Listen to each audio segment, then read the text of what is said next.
Good morning. Today we're here at the World Implant Expo with Dr. Neil Bhatavadekar. Good morning, sir. We're very happy to have you here. My pleasure. So would you like to introduce yourself? Sure. So I am Dr. Neil Bhatavadekar. I am a US board certified periodontist. Did my training at the University of North Carolina, Chapel Hill. Currently hold the US license as well as the Indian license. And I run a private practice called Claris Dental Specialties in Pune. Thank you, sir. Sir, I have a few questions for you. How should one diagnose soft tissue deficiencies around an implant? That's a great question, Priya. I think what a lot of clinicians falter with is that they are not able to segregate the pre-implant part and the post-implant part. This is an algorithm that we have put together called the SRA protocol, the Sequential Ridge Augmentation Protocol, which helps clinicians decide the sequence of events when it comes to soft tissue grafting. There are three main things that we need to bear in mind about soft tissue. The zone of keratinized tissue, whether it's available or not. Second is the thickness of the soft tissue. And the third is the vertical height of the soft tissue. So these are the three important parameters that should be kept in mind when it comes to diagnosing soft tissue deficiencies around an implant. Thank you, sir. Sir, do you have any clinical advice to practitioners or clinicians who may not be currently using grafting? So I think there are a lot of clinicians who may have had years of practice as a clinician, but not so many years of practice in grafting or soft tissue. So in that context, I think some things to bear in mind is to have the right armamentarium, to be able to use loops. I think using loops makes a huge difference to your final outcomes when you do surgery. So that's an investment that you definitely should do. Rather than going and buying an expensive phone, please go and buy an expensive set of loops. I think it will help you a lot more in your practice. The second thing is to make sure that you keep yourself abreast with the latest evidence. And this is, I think, a lot area where clinicians falter, is that they go by anecdotal suggestions. They go by what some other clinician has told them, that this is what worked in my hands. That's great, but you should also rely on evidence with data. So trying to make sure that you read up on the latest articles in journals to get that data, I think, is a very valuable part of growing up as a clinician. Sir, do you have any advice for students who are going to pursue education in the US? So I do. As I mentioned earlier, I'm a US board certified periodontist, so I did my training at North Carolina, then continued to work in Houston, Texas. And I still teach as an adjunct faculty at Tufts in Boston. So there are two pathways. One is a licensure pathway, which is through a DDS, and the second is a pathway to practice and get educated through a graduate program. In my personal belief, I think if you are more inclined towards a particular specialty, you don't actually need to go to the US to do a DDS or DMD at all. I haven't done that either, and it hasn't stopped me in any way. So you should first make sure that you have your requisite scores available, get your transcripts and all the documentation out of the way, but make sure that you have a very strong CV. And most Indian students, for example, don't seem to have a lot of research background or research publications. So try and work with your mentors in your colleges and schools to try and get some of these publications while you are a student, so that you can put them on your CV. It increases your profile when you apply. That's one thing. The second aspect of the question also is that what should one do after you get educated in the US? Are there opportunities back here, for example? And I think that the opportunities are plenty. It comes down to you knowing what is it that you desire, making sure that you know your USP. What is the USP that you can provide in your practice to your city, and that will draw in all the patients that you need. Although people say that there's a surplus of dentists, I don't think there is when it comes to having a niche area that you can work on. So for example, I do a lot of mucogingival soft tissue grafts as well as bone grafts, and I think that niche area was something which was untapped when I came back. And similarly, there'll be other niche areas that you can tap into. So there is plenty of opportunity in India. I say that without any hesitation at all. So do you have any advice for those who want to pursue something unconventional or not common in India? Sure. So, in fact, recently there was a student who reached out to me, and she was very interested in doing AI, artificial intelligence, as a master's in dentistry, and she now actually studies in the US at Yale, and there is a tremendous scope for that. Uh, what you need to do differently is a GRE exam.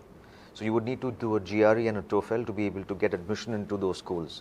Um, these kind of parallel lines are frankly have untapped potential, and now with the influx of foreign investment in India, there also will be opportunities that will be created here for that talent to be utilized in our own country.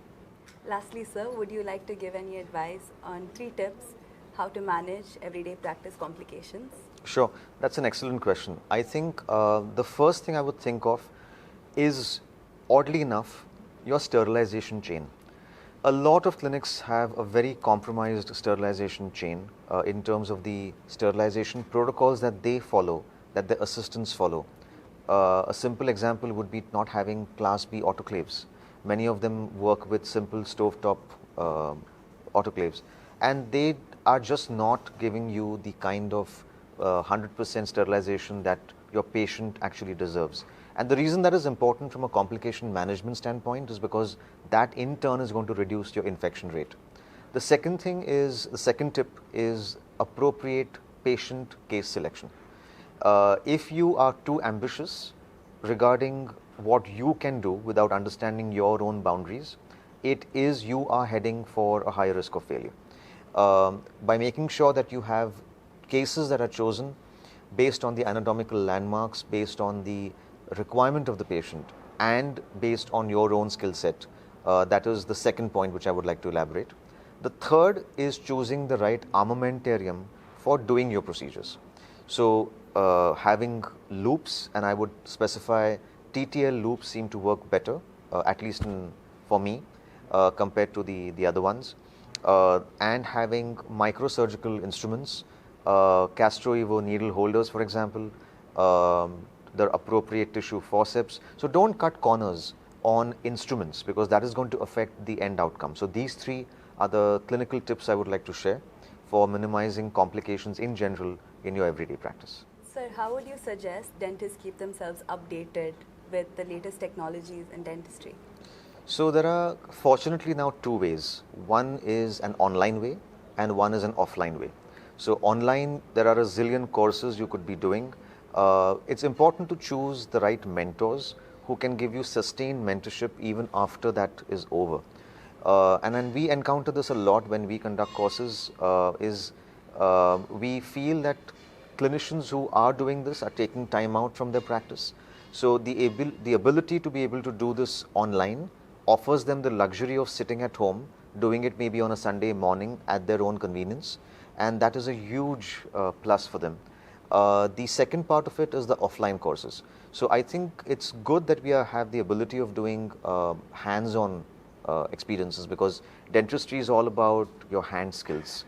So when we do a cadaver course or we do an animal jaw hands-on, it gives us the ability of getting those skills honed. Now, what I would suggest for, and this is in general for dentists out there, is to try and make sure that you are going down a certain niche area and not doing what everybody else is doing. Try and see what is your interest, what is your capability, what is your potential, and how is that different from everyone else that's out there. And there will be a unique opportunity for you given your skill sets. And then try and be as specialized in that as possible, while providing a holistic healing environment to the patient in terms of a clean environment, appropriate instrumentation, and all the other parameters that we normally take for granted. Thank you, sir. Sir, on that note, what do you think is the future of dentistry in India? I think the future of dentistry is fabulous. We have the largest population in the world. We have a tremendous need for dental care. Unfortunately, in our country, it is this need and this demand-supply thing is focused only in large cities. I think the big expansion wave is going to happen in the tier 2 cities. And as the infrastructure keeps developing, I feel that personally, if you are highly trained and you open a large practice in a tier 2 city, that will give you that potential wave which you may actually not perhaps get in a large city at this point in time. So this is just my candid opinion, but I see when I travel, for example, I see the tremendous demand supply inequality that is there in tier 2 cities. And oftentimes people are not willing to move there, either because they don't have what they are used to in a large city. But oddly enough, I also see people who are from a tier 2 city who come to study in a large city but never go back. So my view on it is, in today's day and age where our economy is booming, it's growing, there is no reason why one would not go back to a hometown, because you would be the king or the queen there, versus trying to open and create a USP for yourself in a large city. So this is one aspect which can capitalize on the fact that our population is increasing, economy is booming, and I think the big wave will come in these areas, in the tier 2 cities, and that's what one needs to capitalize on. Thank you so much, Yeah. sir. Thank you.